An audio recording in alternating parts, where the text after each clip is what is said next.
بسم اللہ الرحمن الرحیم۔ السلام علیکم۔ یہ جماعت سوم کی اردو کی کتاب ہے۔ آج 2 جولائی جمعرات کا دن ہے۔ پاکستان اوورسیز دختران ملت ہائر سیکنڈری اسکول کی طرف سے میں آپ کو خوش آمدید کہتی ہوں۔ آج کی اچھی بات، نیکی حسن اخلاق کا نام ہے۔ اخلاق ایک دکان ہے اور زبان اس کا تالا۔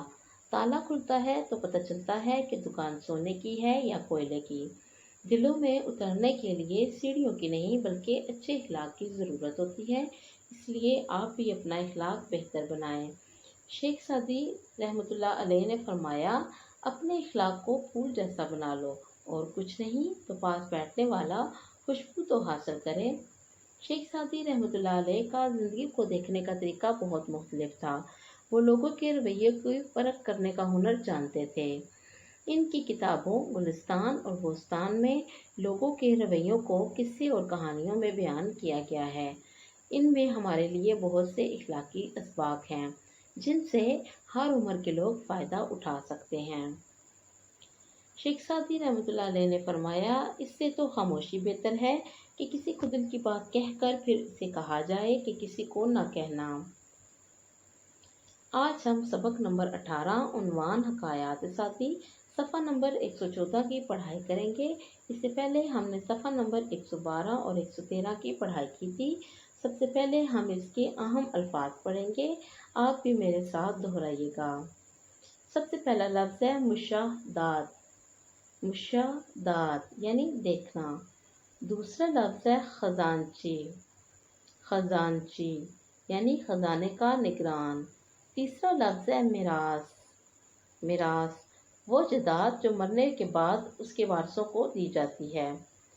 چوتھا لفظ ہے مفہوم۔ مفہوم یعنی مطلب۔ اور پانچواں اور آخری لفظ ہے قابلیت۔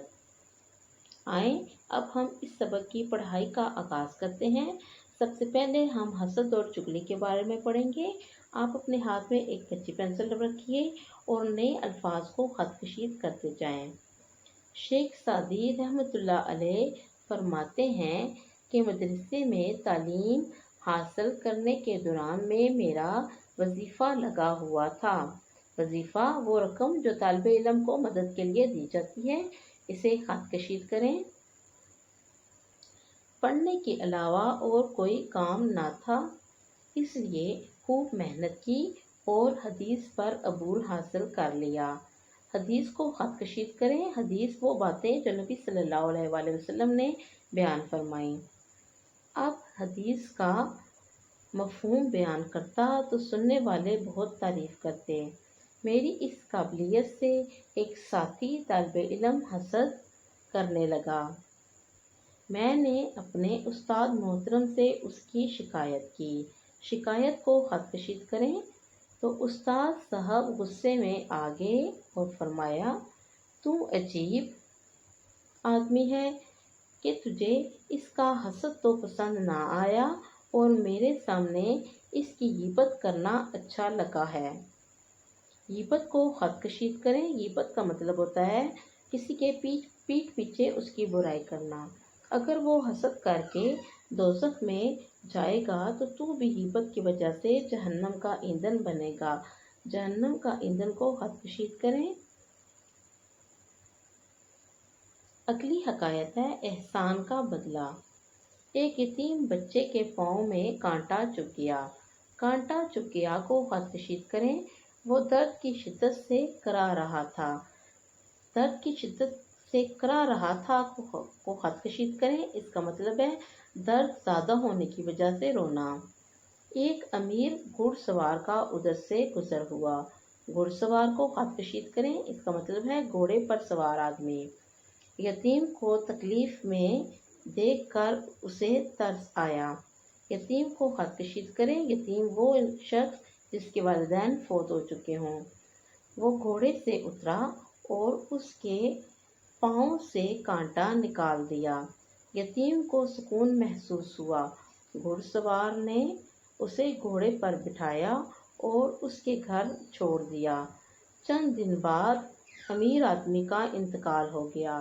انتقال کو خط کشید کریں۔ اس کا مطلب ہے مر گیا یا فوت ہو گیا۔ ایک آدمی نے اسے خواب میں دیکھا کہ وہ جنت میں ٹہل رہا ہے۔ ٹہل رہا ہے کو خط کشید کریں، اس کا مطلب ہے چل رہا ہے۔ آدمی نے اس سے پوچھا کہ تجھے یہ مقام کیسے مل گیا؟ مقام کو خط کشید کریں، اس کا مطلب ہے رتبہ۔ اس نے جواب دیا کہ اللہ تعالیٰ بہت مہربان ہے، اس نے مجھے ایک سوکھے کانٹے کے بدلے میں جنت کے باغ عطا کر دیے۔ آئیں مزید جانیں۔ حسد کا مطلب دوسروں کو اچھی حالت میں دیکھ کر جلنا ہے۔ اس میں انسان خواہش کرتا ہے کہ دوسرے سے وہ نعمتیں چھن کر اسے مل جائیں۔ بچوں، آپ نے دیکھا کہ حسد اور غیبت دونوں ہی بہت بڑی برائیاں ہیں، ان سے پرہیز کرنا چاہیے اور ان سے بچنا چاہیے۔ سوالات کے جوابات دیں۔ سوال نمبر 1، ریگستان میں مرنے والے کے پاس کیا لکھا تھا؟ جواب، مال و دولت سے پیٹ نہیں بھرتا، سونے چاندی سے شلجم اچھے ہیں جن سے پیٹ تو بھر جاتا ہے۔ سوال نمبر 2، سبق میں کن برائیوں کو دوزخ میں جانے کا سبب قرار دیا گیا ہے؟ جواب، حسد اور غیبت دوزخ میں جانے کا سبب ہیں۔ سوال نمبر 3، امیر آدمی کو جنت کیسے ملی؟ جواب، امیر آدمی کو سوکھے کانٹے کے بدلے جنت ملی، وہ کانٹا جو اس نے یتیم کے پاؤں سے نکالا تھا۔ آئیے بچوں، اب ہم گرامر پڑھتے ہیں۔ دیے گئے پیراگراف میں سے اسم عام اور اسم خاص تلاش کریں۔ بچوں، سب سے پہلے آپ کو اسم کا معنی معلوم ہونا چاہیے۔ اسم کا معنی ہوتا ہے نام۔ نام ہمارا جو ہمیں ہمارے والدین کی طرف سے ملتا ہے، یہ ہمیں سب سے خاص بناتا ہے۔ جب ہمیں کسی جگہ، چیز یا شخص کا نام معلوم ہو تو وہ اسم خاص کہلاتا ہے۔ اگر ہمیں اس کا نام معلوم نہ ہو تو وہ اسم عام کہلاتا ہے۔ آئیے ان فقرات کو پڑھتے ہیں اور ان میں اسم عام اور اسم خاص تلاش کرتے ہیں۔ سب سے پہلا فقرہ ہے، قائد اعظم بڑے لیڈر تھے۔ جیسا کہ آپ کو پتہ ہے کہ قائد اعظم بانی پاکستان ہے، تو قائد اعظم ایک نام ہے جس کو ہم جانتے ہیں، تو یہ کیا ہوا؟ یہ اسم خاص ہے۔ دوسرا فقرہ ہے، لاہور خوبصورت شہر ہے۔ بچوں، آپ کو پتہ ہے کہ لاہور پاکستان کا ایک شہر ہے، اسے ہم جانتے ہیں، تو یہ کیا لفظ ہے؟ یہ اسم خاص ہے۔ بچہ رو رہا تھا۔ بچہ کون ہے؟ اس کا نام کیا ہے؟ وہ کہاں رہتا ہے؟ ہمیں کچھ معلوم نہیں، تو یہ کیا ہوا؟ یہ اسم عام ہے۔ بچہ اسم عام ہے۔ لڑکا کھیل رہا ہے۔